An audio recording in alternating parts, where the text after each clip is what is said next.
Yo, welcome back to Infant Investors, the home for all new and non-investors. I'm Curtis, and today we got another portfolio update for you, and I'm gonna get straight into it. I'm on the 7-day tab, and you can see that the graph has risen. I'm sure that a lot of you have experienced some incline, shall we say, in your portfolio performance this week. So I'm going to cover off why I think this is the case and why there has been some good performance this week.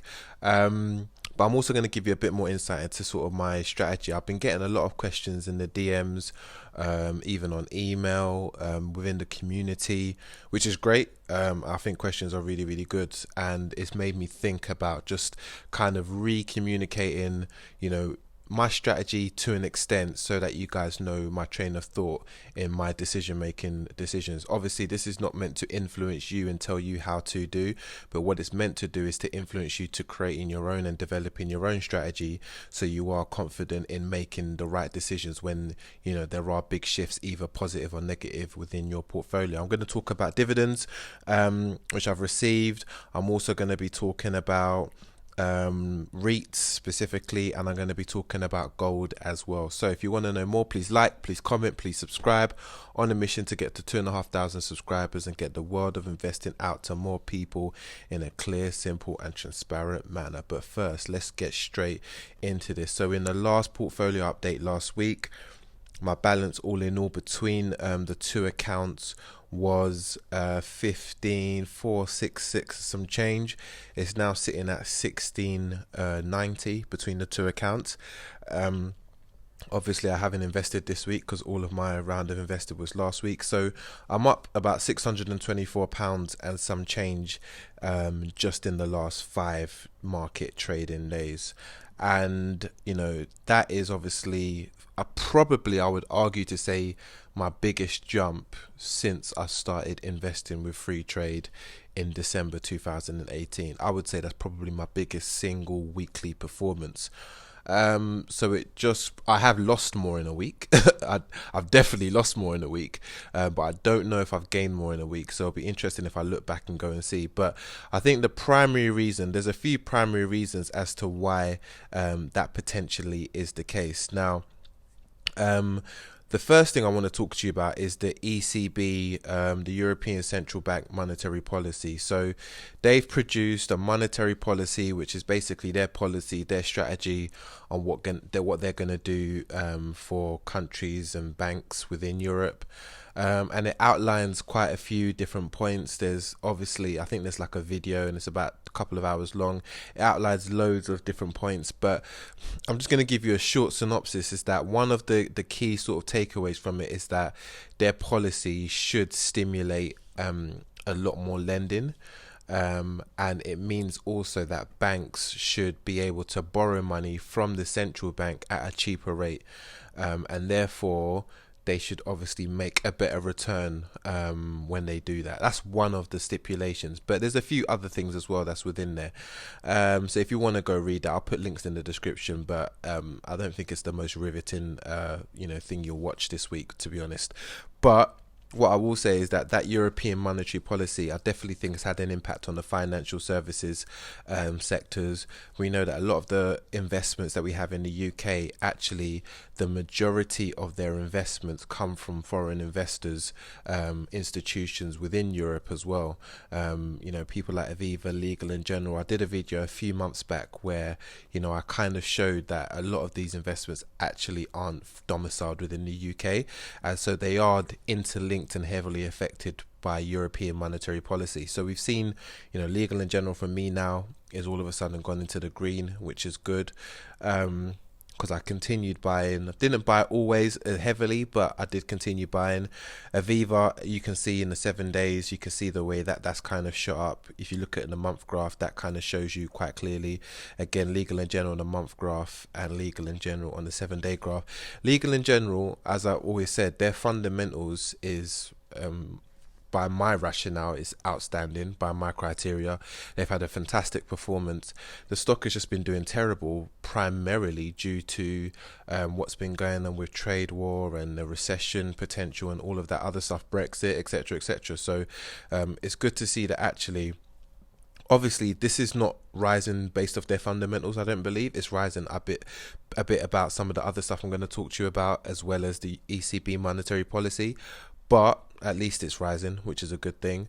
But it just goes to show that I think the news and sentiment still is the presiding factor in what drives the market generally. Lloyd's has started to uplift a little bit.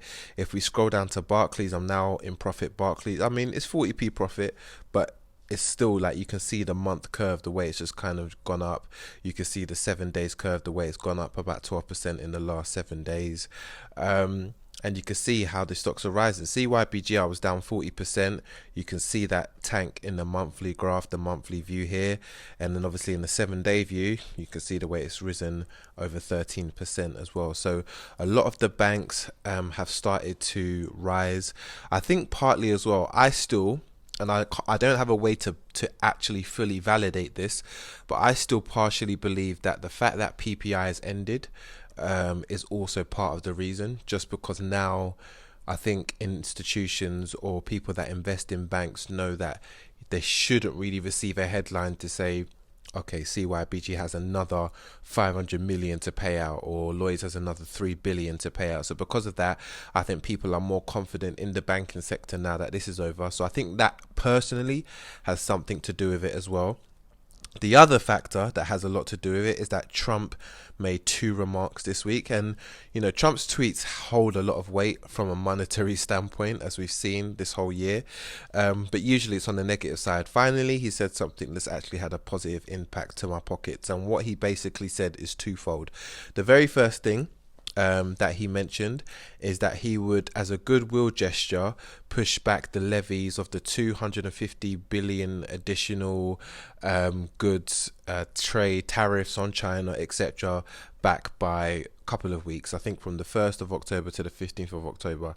So I think that triggered a bit of a positive impact, but the second thing is that he was asked by a reporter, what is his deal with China? Would he actually consider doing like a deal to try and end the sort of turbulence in the markets and the turbulence on the economy, etc.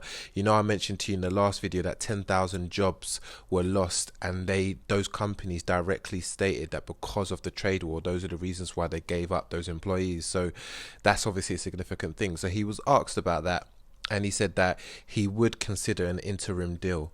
So I think those 2 positive statements, those 2 positive sentiment, has also driven some of these stocks going up as well. When I look at Imperial Brands, for example, in the last 7 days, you can see it's kind of tailed off towards the end, but it started to have a nice decent rally. When I look at Taylor Wimpey and some of the house building stocks, you can see the same thing again. Barrett is a great example. Barrett's a stock that's always done well for me, to be honest, but in the last 7 days it's continued to go up 10.9%. There is no way that all of these stocks, I mean, I've probably had about 6 or 7 or 8 stocks that have shot up around the 10% mark this week alone. I know Lloyd's has gone up 12%. I've had Aviva 8.6%, Legal and General 16.36%. I've had Robo Global, that's gone up 7% for me this week. And obviously my 2 REITs have gone up by about 10% on average, or 9% on average. So I've had, and there's other stocks that have gone up 5, 4, 3s, 2s, 1, 0 point something. Like the majority of my stocks have gone up, and there's no way that all of these stocks are going up purely based off fundamentals this week. And so this is the reason why sentiment and news really, really is important. However, I say that with a pinch of salt. It's important, but it shouldn't really veer you off your strategy. And this is something that I'm going to talk about a little bit later on, because when we go into things like sentiment has obviously nosedived this week. In the last 7 days, you can see it's pretty much as straight as a line potentially as you're going to get. And if you can see in the 1 month, you can see what's happening there. And so like sentiment I bought in December, but I also bought gold producers last week, because obviously last week I expected there to be more turbulence, as there's always been, and so I thought, I'm going to top up on gold. And obviously I bought at the top of that peak that you can see right there, and as you can see, it's just basically tailed off. So my gold performance is basically dropped by 13.82%, as you can see, because I've only had it for a week.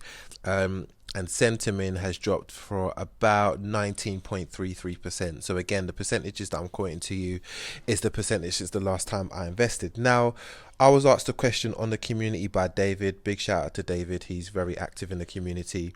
And he asked a really, really interesting question about, if there's no recession, do I sell sentiment? Is that my plans? Is that what I'm going to do? And the reason why he asked that is because I basically said that the reason why I bought gold producers was primarily because I felt that it was to preempt the recession. It was to preempt a negative, turbulent market, and to make sure that I kind of benefit through that. And when you see the video, the 7 recession strategies, you'll find that a lot of investors do that. They go into fixed income, being bonds, and obviously I bought a bond as well last week, and they go into gold or other commodities to preempt a recession. Sentiment, however, I feel is different. Sentiment, as I've always said, I bought sentiment back in December when there was no talk of a recession. People might have thought there was, but there was no real genuine talk of a recession until the first yield curve early on this year kind of occurred. And we've had about 3, I think, within the UK alone, maybe 1 in America or 2, and a couple in Europe.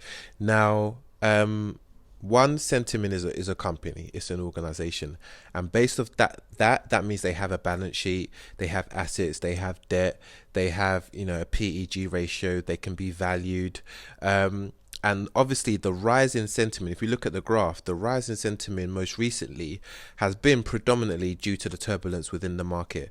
But there was a rise before that. You can see the first rise, and then obviously it tanked, and then you can kind of see the second rise, and then obviously it's starting to tank.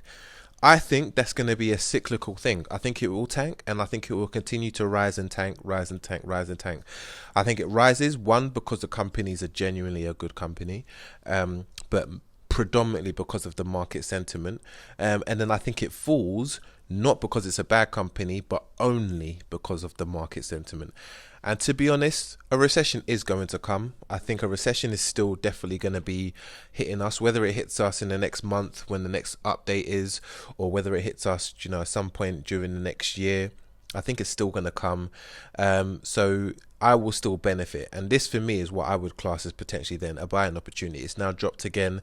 And maybe at the end of next month, I put a bit more into sentiment than I would into, say, another stock that's been performing really good. So that's where I take the modified dollar cost averaging approach. The other thing is that I also think diversity is still important. So even if we're in a bull market, if you have just, say, high growth stocks, I think that could potentially be quite risky if you're not having maybe a percentage of bonds or a percentage of something else. Now, I'm not going to go and be a guru and tell you need to have this percent in bonds, this percent in stocks, this percent in ETFs. I genuinely don't know. And I don't believe anyone knows. I believe it's all guesswork and theories. And I don't think there's an accurate number that is perfect. I think every single scenario and case is different. There's too many stocks and ETFs in the world for there to be a definitive number to say you need to have 22.8% of your portfolio in ETFs. That doesn't mean anything. It's a meaningless metric. I think there can be guidelines. But personally, I think for me, with the amount of stocks that I've got, I think I do definitely need to have some gold producing stocks in the portfolio, because, we know like next week, the banks could just tank again, the sentiment could just rise. And then, all of this, again, is just that basic, circle that just keeps on happening. Anyway, the primary factor, which is what I wanted to talk to you about, is that I am thinking for the long term. The recession for me is just a byproduct of where we're at in the economy, and at the point I started investing with free trade. It is not the factor that's going to really influence my whole portfolio strategy. It might influence, say, 20-30% of my buys, but it won't influence my whole portfolio strategy. My whole portfolio strategy is centered around good things that I think are undervalued, that I think will grow in the long term, 3 to 5 plus years for some of them, 10 years plus for some of the ETFs, etc., etc. So because of that, the recession will come. There might even be a second recession in that point, who knows? But I think over the long term, they will, provide a much, much greater return. And so that's why I'm not really going to be trading off the back of the news. as things stand. The recession obviously is a big thing, so I might try and prepare my portfolio in a way that, you know, has a better impact for a recession, where I genuinely believe something like gold producers would be something that would definitely work well. It just means that, you know, maybe I bought a week too soon, to be honest. But I'm not going to sort of change the whole strategy, you know, week by week, just because some stock is doing well or some stock potentially isn't doing well. An example of like a strategic decision, I always mention this to you. I sold Weibo because I thought it's better for me to have an index within China rather than just to have one Chinese stock. Like, I don't think I have the time or the capacity to be researching 10, 15, 20, 30, 40, 50, 100 Chinese stocks with the same effort that I do with the UK stocks, in terms of reading bunch of articles, analyst reviews, etc., on top of obviously the fundamentals and the technicals, etc. I won't do that for all of these stocks. There's just not enough hours in the day. So because of that, I just felt like, you know what, if I believe in China as an economy, if I believe there's going to be some growth, get a Chinese fund rather than having one stock. Doesn't mean there was anything wrong with Weibo. It just meant that strategically, this is what felt right for me. Another stock that I sold was Man Group. I sold Man Group, which obviously is not here, as you can see.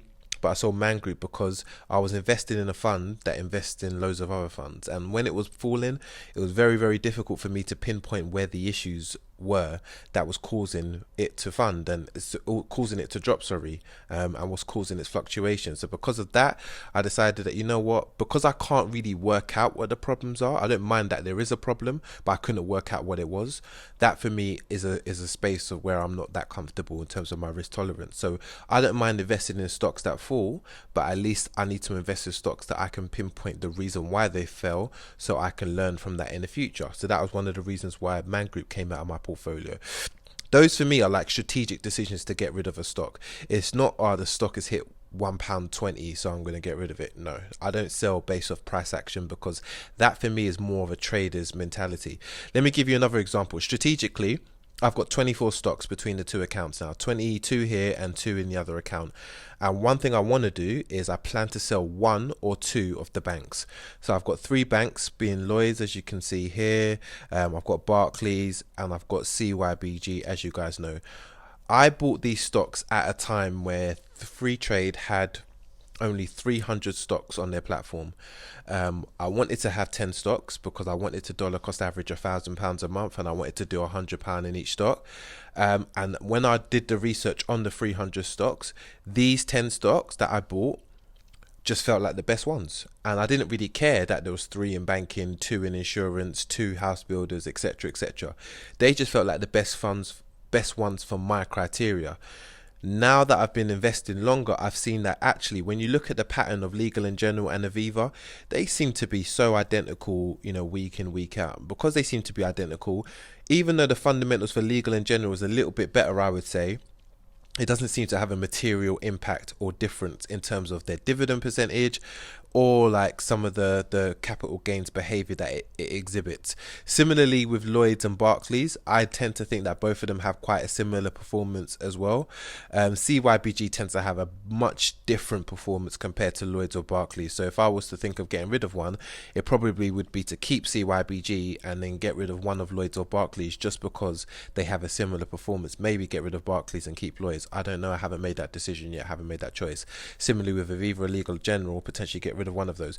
Those are the strategic decisions. Again, it's not that, it might be that when I evaluate, I think that one stock is going to be better than the other, but I'm not selling a stock because it's hit a certain price and I'm worried about it anymore. I'm selling the stock because strategically, when I look at everything, my whole portfolio number, the whole value, the amount that I invest, the behaviors of the stocks, when I retrospectively look back, all of these different factors lead me to believe that maybe this is the right decision for me and for my portfolio. And that's the type of basic that's the type of thinking that sort of really goes into it. So one thing I will encourage you guys, I know this has been a bit more of a talkative piece, is just to really think strategically and not to have a trader's mentality. And you guys know I used to trade for a couple of years, so I know what a trader's mentality, where you look at every single drop and you sort of question whether you should buy, whether that's a good price, whether that's a bad price. Listen, Aviva right now is £4.01. Next week it might go £4.28. Is that a good price or a bad price? I don't know, and I don't really care. If I'm brutally honest with you, I will buy Aviva at £4.01. I'll buy Aviva at £4.28. I'll buy Aviva at £5.12. I'll buy Aviva at £3.82. Do you know what I mean? I think Aviva will be good long term. The fundamentals are good. It got hit really, really bad because obviously of what's been going on with Brexit and what's been going on in terms of some of the, European markets, Germany and so forth, what's been happening there, but also what's been going on a trade war instance. So because of these macroeconomic factors, Aviva has been battered this year and hasn't, and as you can see, the drop, and it's not been performing that great. But it's not enough for me to be worried about every single individual penny that's sort of added in terms of the price value. I'm not going to be worried. That is what traders do, and that is where, that is the value in trading. And maybe that's something you guys need to consider. Are you more of a trader or are you more of an investor? Because if you're more of a trader, then actually those individual prices matter. Now, I'm not going to say prices don't matter entirely. Obviously, you have to buy at a price, so it does matter what you're buying at. But what I'm saying is, when you already have holding a stock, when you've already made the decision that the stock is valuable to you, it's in your portfolio, it's something you invest in for whatever your times and your horizon is, I would say the only real importance in price action is if it's a buying opportunity to buy more, and that is obviously for you to decide what is a buying opportunity, or if you want to sell it to get your profit, which is something that I don't do. I don't really sell to claim my profit, and actually maybe that is good in some instances. So that's something to potentially consider. So, the things I want you guys to think about is, really remember, what type of investor are you? Are you focused on dividends? Are you focused on value? Or are you focused on growth? If you focus on dividends, a lot of the stuff I said doesn't matter. All you care about is that it's a strong dividend payer. It's got a good history of paying dividends. It's steadily increasing its dividends. It can cover its dividends. All of the dividend fundamentals that we talked about many a time, and that I've got videos. Again, links will be in the description. If you're a value investor, you're looking for stocks that are undervalued. Currently, I think a lot of my stocks are still undervalued because they are worse than they was when I first started buying them. I'm only in profit now just because I kept on buying at a lower price. But I still think relatively, in terms of the 1 to 3 year horizon that I originally had, or now my 3 to 5 year horizon, a lot of them are still undervalued. So I think they'll grow, and I think they're stable, and recession or not, at some point it will recover and they'll grow in the long 5 year period. And 5 years is a long time. I've only been doing these videos for the last sort of 6-7 months. So we're talking about you guys really having a different life like that time. Like, it's going to be a completely different time frame. And that means when you actually think about how long 5 years actually is, the individual intra-week price movements actually pale in comparison. Or are you a growth investor, buying things like Facebook, Apple's, Amazon's, Shopify, Spotify's, or all those stocks that you might think just are going to grow 100% or more over X period of time. And if you're a growth investor, then again, you are just going to buy as many shares as you can get. Like Tesla, as a good example, you're going to buy as many shares as you can get because you just fundamentally believe in Tesla, irrespective of what's going on, and you think it's going to have a positive impact in the long term, irrespective of the fact that if you look at the last year of Tesla, it's gone down 15.29%. But you're thinking, it doesn't matter, I'm going to keep buying Tesla because in 3-5 years it might go up 300-400%. You also have to remember what style of investor you are. Are you active or are you passive? If you're passive, some of you guys talk about funds a lot. That is the perfect thing for you. Buying ETFs, buying funds, S&P 500 as an example. I'll just put that there, and actually just be like, what, I just pick 10 funds, I just put a little bit amount into the funds, and I don't really worry, because by virtue of you buying the funds, you're buying an average into an index or something, whereby you're going to have high performers and low performers in that, and it's going to kind of balance each other out, and hopefully it should just moderately grow over the horizon. So you don't really care about all of the intra-day or intra-week movements. Make sure you have a horizon in mind. Are you thinking about 1 year, 3 years, 5 years, 10 years, 15, 25 years? Now, obviously, you should be thinking lifetime for investing, but what you might think for the individual stock that you buy, you might think that actually this stock, I'm only really going to hold it for X amount of years. So when I bought the gold producers, I'm only really trying to hold this until the end of the next recession, and hopefully it will benefit, and then I probably will sell this. That is my sort of horizon for this stock. But when I look at something like the S&P 500, I'm gonna hold that until the very end. And that for me is just, I just think this is a very, very long term stock. It's the benchmark ETF, and this is the reason why I'm gonna hold it. So again, my time horizon will vary depending on the stock at the time. And also, like I always say, you need to have about 3 reasons why you invest in any stock. That's my personal thing. I like to have 3 reasons why I do anything. If someone invites me to go to a club, I need 3 reasons to go to that club. Do you see where I'm coming from? Like, is it free entry? Like, who's going to be there? What music are they I need at least 3 reasons, or I'm not leaving my bed, like, at all. It could be 7 p.m. in the evening. I'm tucked in. Like, I don't care. I'm not leaving. And the same is for this. I need 3 reasons. Like, I might invest in a stock because, one, it's got great growth potential, diversifying in terms of the industry, and it's got a high level of insider trading. Or I might invest in it because there's no debt, it's undervalued, and it pays a great dividend. Or I might invest in it because it's launching a product that I think is going to, really increase the stock's performance, such as the reason why I bought Vodafone, because of 5G. I feel it's undervalued, and it also pays a dividend.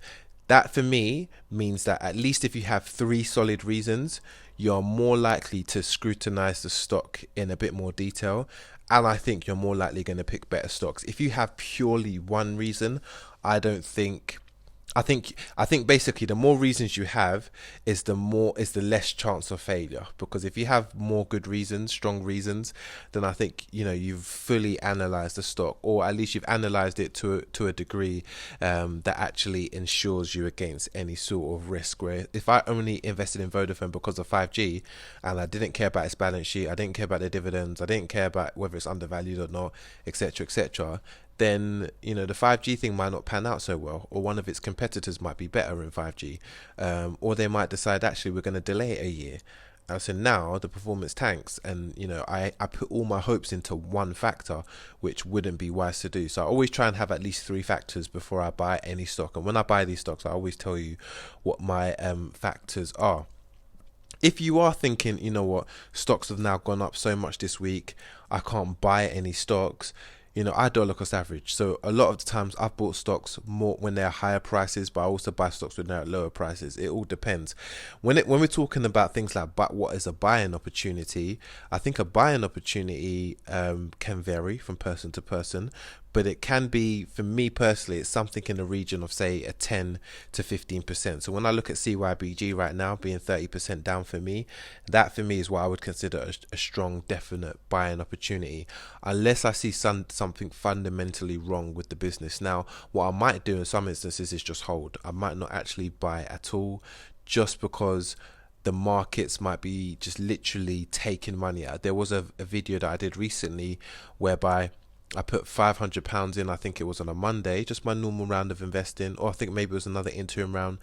And then the day after, I was down 700. Like, it literally just took out the 500 and some. So because of that, I felt like, because the markets is literally just being very, very bearish, where there might be buying opportunities, I might just hold and see what happens. There's no rush to go spend money. You might as well save it in cash until a real opportunity presents itself. So that is also something to potentially consider. But with all of that being said, just to kind of give you a summary, I'm up about 3.8%.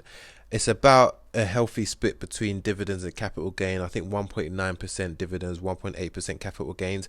In terms of dividends, I received a dividend this week from Chevron. Chevron paid me a dividend of, I think, about £3.57, just a small 357. I call that the revolver dividend, the little spinner dividend. That's just a small quarterly dividend that it pays, a little 357. My next dividend payment that I'm expecting, the actual pay date for Lloyd's was yesterday, I believe. But as you guys know, as I've mentioned to you guys, expect free trade to pay you within 1 to 3 business days. If you do not get it within 1 to 3 business days, then obviously ring off their live chat and question it, because it might be a significant issue. I actually got Chevron 4 days. So I think it was due on Monday, and I didn't get it till Friday. So you just have to bear that in mind. If we scroll over to the basic side and we look at REITs and the REIT performance, you guys know I bought British Land and Landsec last week. They seem to be doing well. In the last 7 days they've risen, and so I'm 10% up on British Land, which is good, but obviously it's just 1 week, so I'm not going to get too gassed about a 1 week performance. We already know better by now. But yeah, it's been a good performance in the last month. That's the 19.5% last month, and the last week it's been 8.16%, which has been good. And then Landsec 13.19% last month, but obviously I bought from last week, which is 7.3%. So again, I'm not going to get too excited. If the trend continues, then obviously hopefully it should be a good thing, but I will continue investing in these. One, just because they pay a quarterly dividend, and the whole purpose of REITs is to pay you more of an income. And two, because out of all of the ones that I saw, these two felt like the strongest ones to potentially look into. But yeah, it's been an eventful 7 days. It's been a funny 7 days. Do you know what I mean? But it's been good to kind of see portfolios go into the green and to start to see good performances. So I'm sure a lot of you guys are experiencing good performances. I really hope a lot of you guys are experiencing good performances. Otherwise, I'm gonna get hell, I think. I know you guys. There's a few things you guys have mentioned. Where's the 25 stocks for this week? And I haven't done it for last week. I've been extremely busy on a personal front. And so I haven't had the time at all to even look into them, let alone produce a video. If I looked into them, I would just do the video, because the video would be the easier part of it. But just I need to do the research. The research is the important bit, and I haven't had a chance to do that. So apologies, but the next video I will either have 50 stocks, or I'll wait till next week and just do 75 stocks in that. And obviously I won't talk about all 75, but I'll talk about the ones that I'll put into a pending state and the ones that are worth looking into. I did mention also that there's going to be, I'm considering, I'm still not 100% certain I will, but thinking about doing a live Q&A. And I put a post on the community, and it seems like Saturday is the preferred day, Saturday evening. I don't know if Saturday evening is the right time to be talking about stocks, but hey, if that's what you want, that's what you get in it. So it is what it is. So yeah, I'm still gonna work out. If you got a preference, then just leave it in the comments, and I'll tally that up with the votes that have already sort of been counted. But yeah, I might do a live Q&A. See how that plays out, and see if it's something worthwhile doing for the channel at this stage, or maybe it's something to do later on in the channel.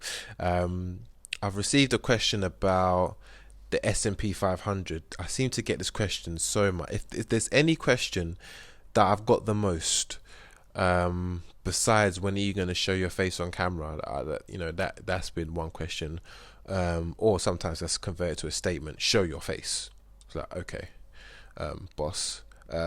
But if there's any other question that I get about my stocks that is the most important, the most asked, it is: why did I choose iShares S&P 500 over the Vanguard S&P 500?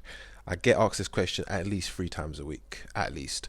And so I'm going to do a video on it. I'm going to do a video on it now, so that I can just link you guys to the video of why I chose iShares S&P 500 over Vanguard. Listen, I'm only laughing, because it's actually not that deep. Like, if you see the ETF video that I produced, go and check out the ETF video, the very first one, all about ETFs, where I'm doing the analysis.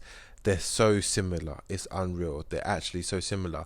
I know a lot of you guys like Vanguard just because of the brand, because a lot of investors tell you they invest in Vanguard funds, etc., etc. There's people that are just naturally drawn to Vanguard. I have nothing against Vanguard funds whatsoever. Like, I literally have zero against it. There was not that much of a strategic thing against Vanguard versus, say, BlackRock, right?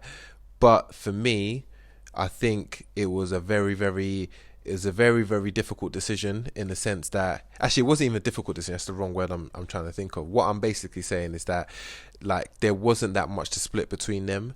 And I just went with my gut, and my gut was based off the fact that I think at the time I was looking, the rolling 1 year performance for iShares was marginally better, and I think maybe the way that iShares do their sampling, I felt was a little bit,